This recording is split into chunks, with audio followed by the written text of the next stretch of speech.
Saludos, soy Luis Bravo y en esta oportunidad vamos a estar hablando sobre la psicología criminal. Podríamos decir que la psicología criminal se va a encargar de estudiar las actitudes, los procesos mentales, la personalidad, la motivación del criminal y de su crimen. Parte de la psicología del individuo se adentra en la psicología de los grupos sociales o antisociales. Así pues, consideramos la psicología criminal como una ciencia social aplicada que va a buscar resolver problemas complejos utilizando un método y que no actúa de forma aislada, ya que es una materia interdisciplinar. El objeto de la psicología criminal es el estudio científico de los determinantes psicológicos del comportamiento antisocial y delictivo. Sus ámbitos de aplicación son la elaboración de testimonios, la investigación policial, elaboración de los comportamientos y de las teorías del conflicto, las técnicas específicas, estudios de victimización y reacción social, prevención del delito inclusive. Los paradigmas de la psicología criminal podemos resumirlos en cuatro grandes grupos. En primer lugar, el paradigma de la criminología biosocial. En segundo lugar, el paradigma del control social y autocontrol. En tercer lugar, el paradigma de la criminología del desarrollo. Y en cuarto lugar, el paradigma del delincuente racional. El estudio de la criminalidad humana es un fenómeno complejísimo, ¿verdad? Porque va a versar y las ciencias han aportado en conocimientos y teoría explicativa respecto a la comprensión, a la evaluación y el tratamiento de la criminalidad humana. La relación entre ellas no ha sido fácil. Muchas veces ha presentado una oposición en un intento de clarificar el propio campo de estudio. En la actualidad se reconoce la necesidad de observar el comportamiento humano como la consecuencia de factores biológicos, de factores psicológicos, sociales y ambientales, y por lo tanto va a estar obligada a la necesidad de abordar su comprensión desde una perspectiva pluridisciplinar e integradora. El doctor Dorsch definió la psicología criminal como una rama aplicada de la psicología que pondría en relación determinadas variables psicológicas como lo es el criterio práctico del atentado contra la norma jurídica. Tradicionalmente se ha ocupado de investigar al delincuente, sus motivaciones, las causas de la tendencia a la criminalidad, es decir, sus factores endógenos y exógenos. Y así se pone en relación con la criminalidad, por ejemplo, componentes estructurales y constitucionales del individuo, influencia del medio en el que se desarrolla, circunstancias de las situaciones, ¿verdad? Como la edad, el sexo, variables de personalidad, intelectuales o cognitivas, entre otras. No obstante, y dado que el contenido de lo que ha de entenderse por delito viene determinado por las normas jurídicas, por las normas sociales y culturales imperantes, y que en la noción del delito se interrelacionan múltiples factores, ¿verdad? Donde los planteamientos puramente psicológicos van a estar ligados de manera directa sobre la predisposición y la explicación de la criminalidad que han ido o que se han ido ampliando. Por ejemplo, tenemos el análisis psicológico o los aspectos clínicos y preventivos de la conducta delictiva. Para el doctor Blackburn de la psicología criminal, él establece que sería una ciencia que se ocupa de explicar al delito y que en gran medida aporta mucha información para su control.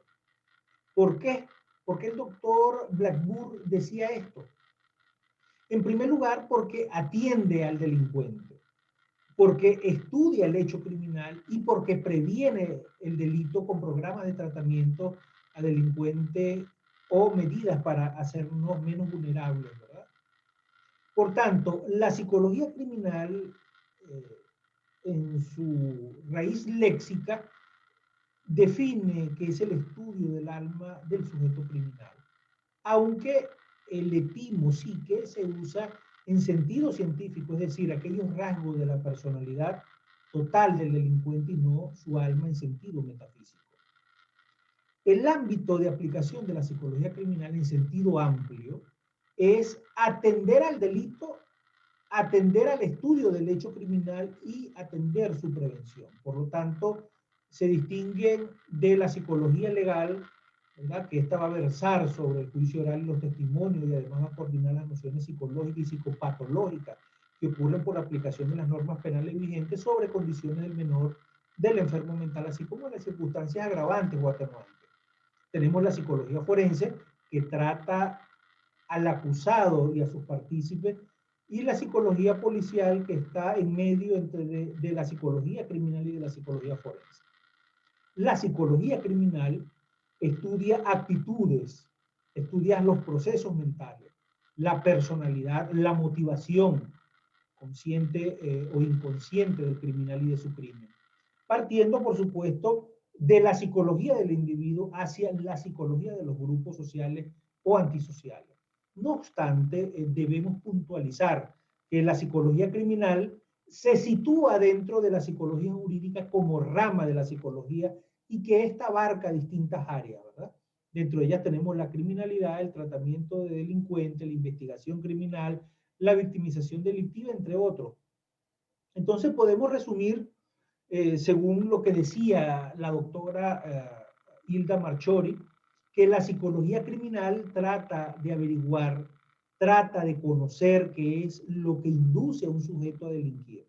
¿Qué significado tiene esa conducta para él? ¿Por qué la idea de castigo no le va a atemorizar y no le hace renunciar a sus conductas criminales?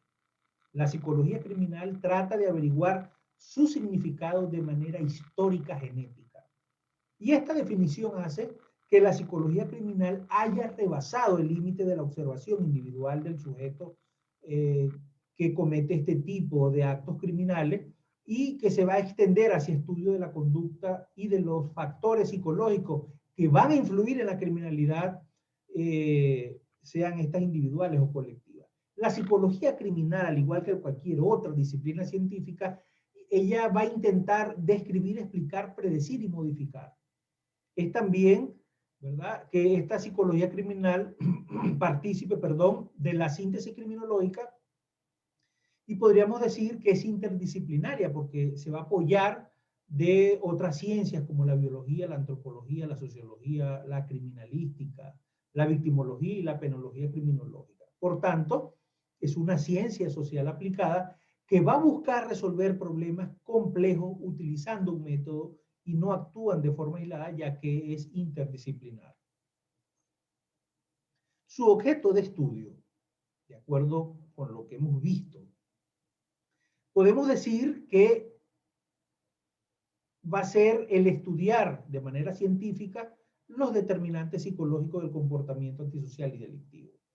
Y para este fin, se van a formular hipótesis y teorías psicológicas para la predisposición y la explicación del comportamiento delictivo, además de cuestiones asociadas a la prevención, resocialización y a las medidas pertinentes terapéuticas. Dentro de su marco metodológico, ¿verdad?, de investigación está el estudiar y elaborar, precisar inclusive de un método que va a llevar al investigador el logro de la verdad. Normalmente nos encontramos enfrentados, ¿verdad?, a dos grandes métodos, el lógico abstracto deductivo y el inductivo experimental, ¿verdad?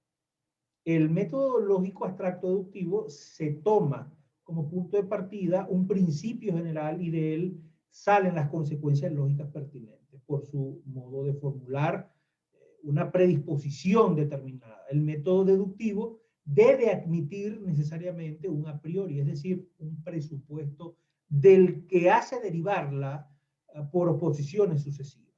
En el método inductivo o experimental se parte de la observación de los datos particulares y de ello se remonta a una proposición general que comprende los supuestos observados y todos los demás que están siendo o que están siendo relacionados con aquellos datos particulares. El método inductivo parte de los datos objetivos que la experiencia ofrece, extrayendo conclusiones por inducción de la generalización, perdón, de los hechos observados. Mediante métodos es posible formular proposiciones a posteriori. para la psicología criminal como ciencia empírica, como ciencia experimental, su método es el inductivo, porque se va a basar en la observación, se va a basar en la experimentación y en la cuantificación, contrariamente a las ciencias a priorísticas que utilizan el método deductivo. Respecto a su metodología y siguiendo el método científico, se basa en la observación del fenómeno objeto de estudio, el planteamiento de la hipótesis, la confrontación y la refutación de las mismas. Las estrategias metodológicas utilizadas son de carácter experimental, porque crea las condiciones para manipularla, va a crear esa condición de manipulación de las variables, ¿verdad? Que va a incidir en el comportamiento humano, basándose en la premisa de la causa y el efecto. Además de eso, tenemos la estrategia metodológica correlacional, que es la estrategia más utilizada en las investigaciones realizadas dentro del campo de la psicología criminal y que representa la variación o asociación que se produce entre distintas variables. La correlación existente entre dos o más variables puede ser de distintos signos, sea esta positiva o negativa, y hablamos de que es positiva cuando aparece una variable que tiende a parecerse a otra variable, y hablamos de negativa cuando una variable aparece y que va a tender a desaparecer a la otra variable. Dentro de los ámbitos de aplicación de la psicología criminal podemos resumirlo en 7 apartados, ¿verdad? En primer lugar, la elaboración de la teoría sobre el conflicto. En segundo lugar, la elaboración de técnicas específicas. En tercer lugar, victimización y reacción social. En cuarto lugar, los testimonios. En quinto lugar, la investigación policial. En sexto lugar, la prevención del delito. Y en séptimo lugar, la investigación policial. Dentro de la elaboración de las teorías sobre el conflicto, que son estudiadas fundamentalmente a través de las teorías integrativas y las teorías predictivas del riesgo, establecemos que las teorías predictivas se van a basar en los estudios predictivos del comportamiento humano, así como en aquellas teorías elaboradas sobre la criminalidad que intenta establecer el comportamiento ulterior de reincidencia o no de una determinada persona ante un hecho criminal. Y esta teoría es interesante porque conocerla y estudiarla, porque justamente van a investigar el comportamiento criminal como algo estático y procesal a la vez, donde el sujeto puede modificar su comportamiento a través de la experiencia vivida. Dentro de la elaboración de técnicas específicas, el conocimiento del delincuente nos ha permitido desarrollar toda una serie de técnicas para los profesionales que estamos implicados en la investigación de la psicología criminal. Especial importancia tiene la entrevista, ¿verdad? Y la profundización en los trabajos de interrogatorio. En tercer lugar, dentro de la victimización y la reacción social, podríamos establecer que un mejor conocimiento del delincuente ha revertido una mayor preocupación y comprensión de la víctima y sus procesos. En primer lugar, sobre los efectos psicológicos del acto criminal sobre la víctima. Esa relación que está en el delito como tal, la relación entre víctima y victimario. Y justamente esto nos permite conocer, ¿verdad?, más a fondo las secuelas provocadas por este victimario, porque ella se va a centrar en el trauma de la víctima y las demandas de la satisfacción de la motivación del autor, el autor agresor, ¿verdad?, respecto a la agresión que realizó, al hecho criminal que realizó. En segundo lugar, encontramos los estudios sobre la reacción social ante la victimización, y al analizar a fondo o de manera profunda la conducta criminal nos permite, ¿verdad?, analizar este comportamiento y sus efectos individuales y sociales. Dentro de otros factores tenemos el testimonio. Justamente la información relativa a estos testimonios nos permite poder realizar investigaciones acerca de la evaluación de la credibilidad e inclusive de la fiabilidad de ese testimonio. La investigación criminal, ¿verdad?, que no es más que la investigación policial, que va a tratar de perfilar temas como negociación con criminales, trabajos de contenido psicológico de pruebas o actos criminales, perfiles, ¿verdad?, de estos sujetos. Y del mismo modo se permite o se nos permite realizar estudios sobre la estructura de grupos organizados, así como poder conocer su sistema organizativo, y también estudios sobre geocriminalidad, lo que nos va a permitir establecer esa comprensión del papel por el espacio y la ejecución del acto criminal. Dentro de la prevención del delito se entiende que se crean técnicas, se crean programas, ¿verdad? Políticas para favorecer esta criminalidad que conjuga, ¿verdad? Una serie de factores en el comportamiento humano. Tenemos la psicología forense, que se destaca por el asesoramiento a jueces y abogados, mediante el cual el psicólogo ha facilitado un mayor conocimiento, una mayor comprensión de la criminalidad, sus procesos, su concreción en una persona y sus mecanismos de incremento o la de reducción de los miembros del mundo jurídico. Asimismo, se destaca la valoración de medidas jurídicas y sus efectos, pues el psicólogo forense, en calidad de perito, puede proponer medidas judiciales que vayan a beneficiar al autor del crimen, del delito, y que tiendan a su reinserción social, y para ello deben adecuarse no solo a las características del delincuente, sino a las del medio ambiente donde éste vive, donde éste circula. Dentro de los paradigmas de la psicología criminal podemos resumirlo, ¿verdad?, en 4 grandes grupos, que es el paradigma de la criminología biosocial, el paradigma del control y del autocontrol, el paradigma de la criminología del desarrollo y el paradigma del delincuente racional. Dentro del paradigma de la criminología biosocial, podemos establecer que no existe una sola perspectiva biológica del crimen y de la delincuencia. Esto nos lo decía, pues, y hacía referencia el doctor David Woods, identifican 3 aproximaciones biológicas, ¿verdad?, al estudio de la conducta humana, que es la psicología evolucionista, la genética del comportamiento y la psicología neurofisiológica. Todas estas perspectivas, ¿verdad?, todas estas aproximaciones al estudio de la conducta humana apunta a lo genético y a lo ambiental.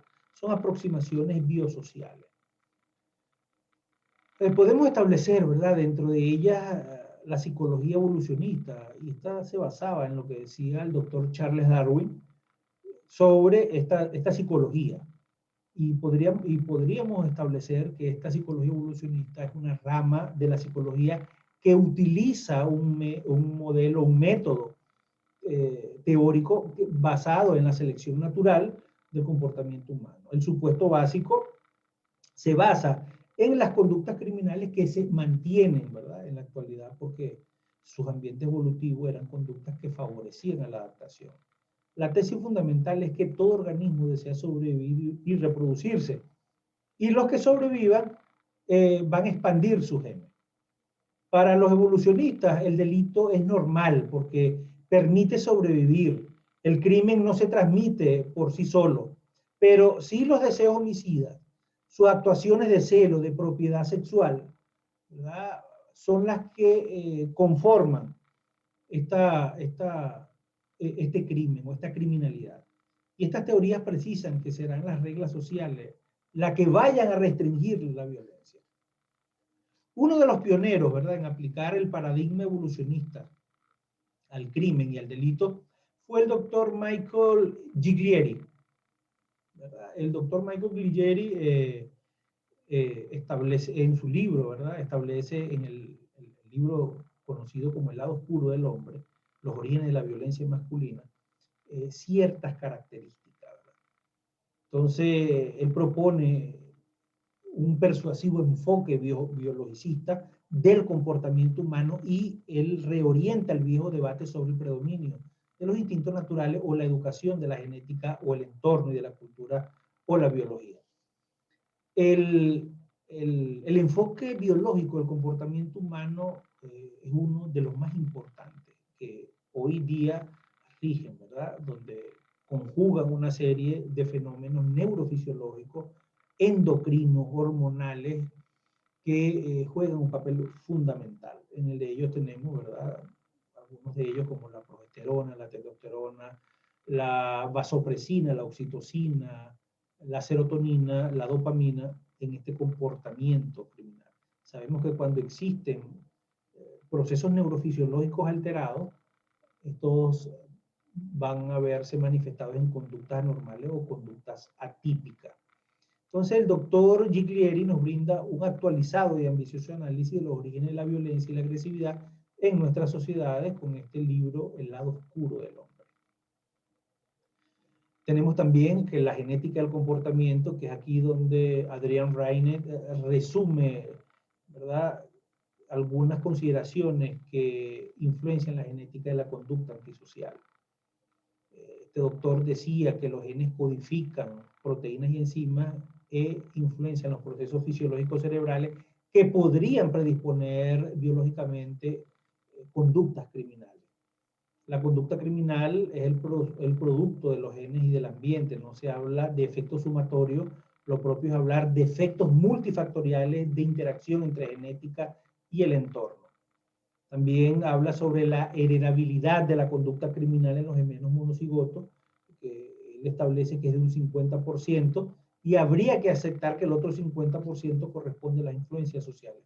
Entonces, hay razones incontrovertibles para sostener que los factores socioculturales son clave en el desarrollo del crimen, y todo señala que la genética va a actuar en un vacío si no se considera el medio ambiente, ¿verdad?, en esta interacción. El doctor Cloninger en el año de 1982 realizó una investigación sobre una muestra de 862 niños adoptados que fueron divididos en 4 grupos atendiendo a 2 variables: padres biológicos con antecedentes delictivos y un ambiente en el hogar adoptivo favorecedor de la delincuencia en los hijos. Es interesante que lo estudiemos, no lo voy a abordar porque sería extenderme a otras variables de conocimiento, pero sí traigo a colación, ¿verdad?, como información para que si ustedes pueden estudiar esta variable, se los recomiendo que los hagan. Tenemos la psicología neurofisiológica, ¿verdad?, que esto es un aporte del doctor David Rowe, que estudió los indicadores biológicos hallados en el sistema nervioso central y en el sistema nervioso autónomo, y concluyó que el incremento o prohibición de delinquir no vale como test diagnóstico. Igualmente tenemos al doctor Antonio Damasio, quien definió los sentimientos del dolor y del placer como los cimientos de nuestra mente. Si bien solo en los últimos años comenzamos a comprenderlo desde el punto de vista de la neurobiología, los sentimientos, al igual que la conciencia, han estado presentes durante siglos, ¿verdad?, y que se han considerado fuera de los límites de la ciencia. Entonces, los descubrimientos neurocientíficos de los últimos años permiten a Damasio afirmar que los sentimientos no son una mera decoración añadida a las emociones, y que estas, ¿verdad?, pueden ser, y con frecuencia, revelaciones del estado de la vida en el seno del organismo entero. Y esto es una expresión más de la lucha de los organismos vivos por mantener su propio equilibrio.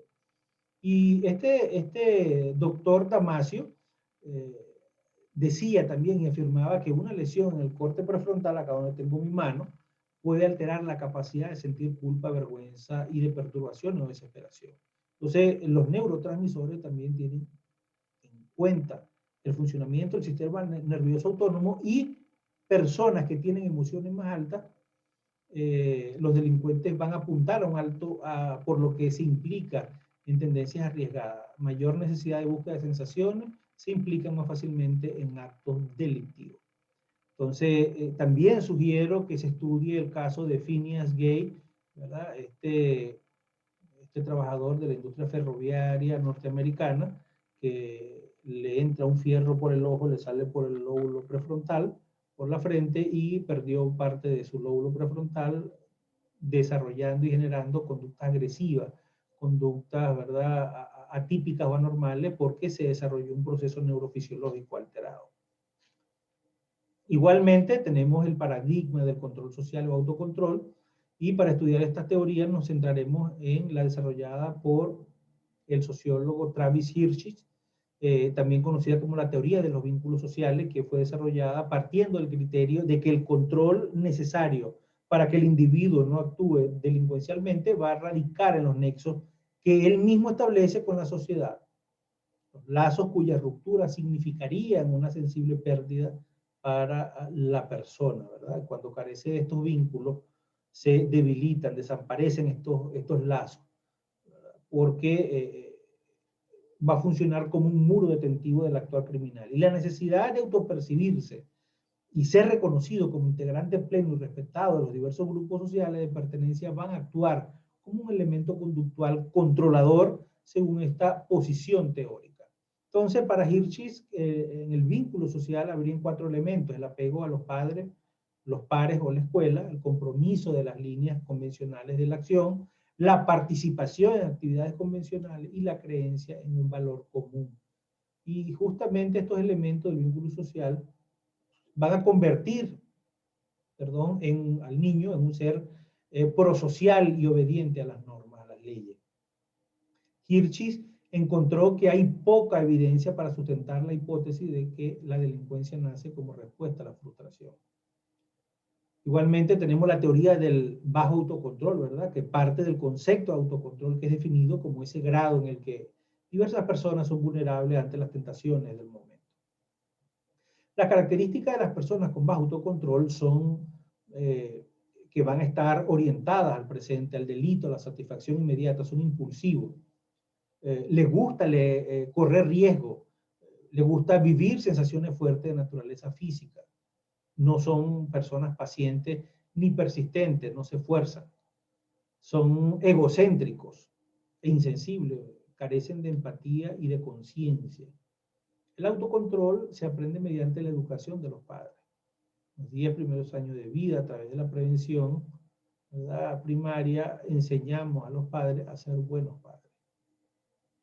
Entonces, un autocontrol bajo va a desembocar a responder estímulos inmediatos, lo que se puede llamar el aquí y el ahora.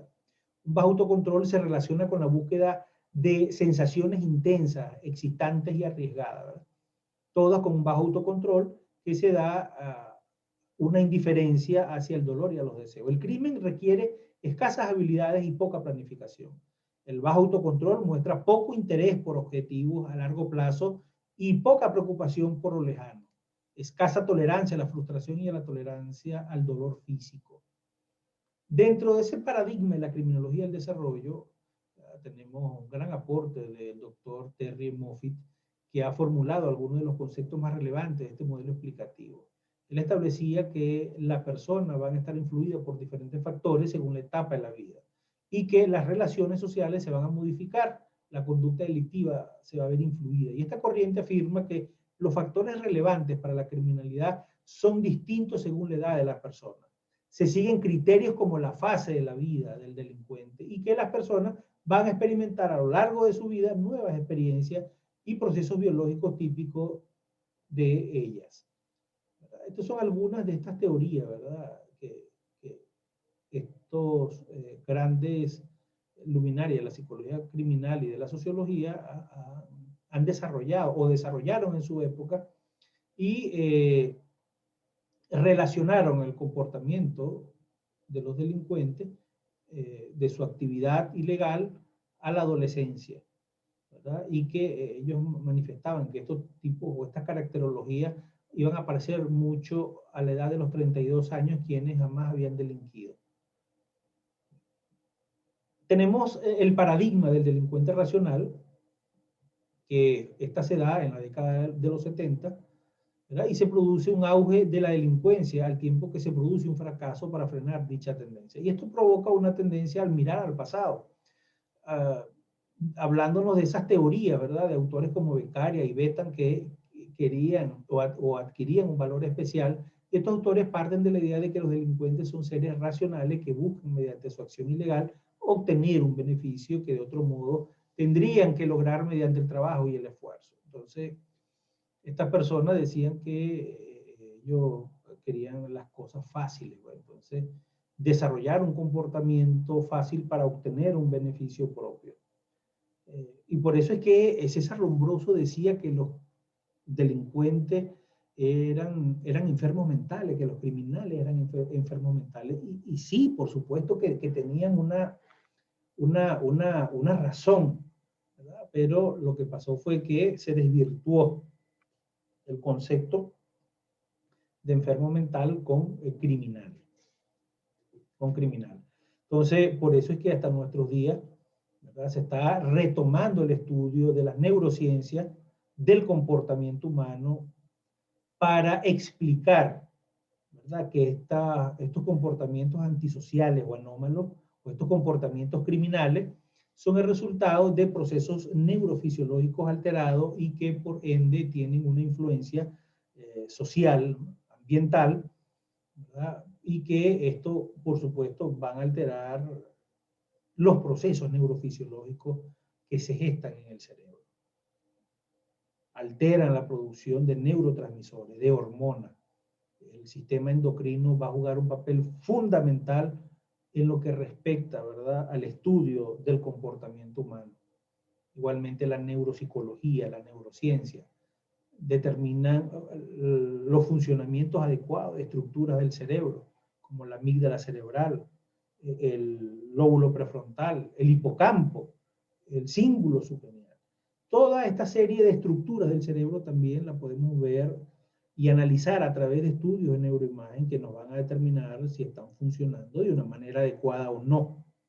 La psicología criminal permite, ¿verdad?, conocer el origen del comportamiento anómalo, del comportamiento del ser humano, de ese comportamiento atípico, de ese comportamiento criminógeno y criminal. Entonces, hasta aquí podemos dejar, ¿verdad?, a grandes rasgos qué es la psicología criminal, para qué sirve, cuál es su objetivo. Nos vemos en una próxima oportunidad. Soy Luis Bravo, ¿verdad?, y te invito a que estudiemos a través de mis redes sociales, Facebook, YouTube, Instagram, Twitter, ¿verdad?, sobre el comportamiento humano, el comportamiento criminal. Siempre hablo de la neurobiología del comportamiento criminal, del comportamiento humano. Nos vemos en una próxima oportunidad.